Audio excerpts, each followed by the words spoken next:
di oke.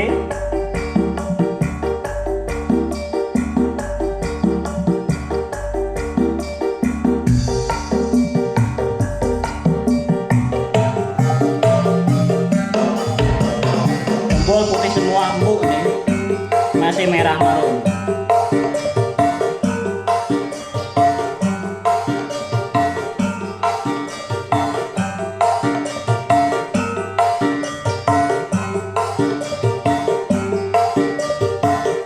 Versi 2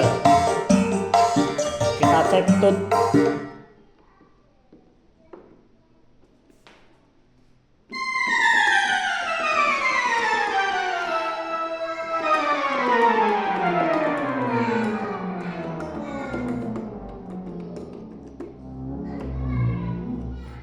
Sekarang cek USB,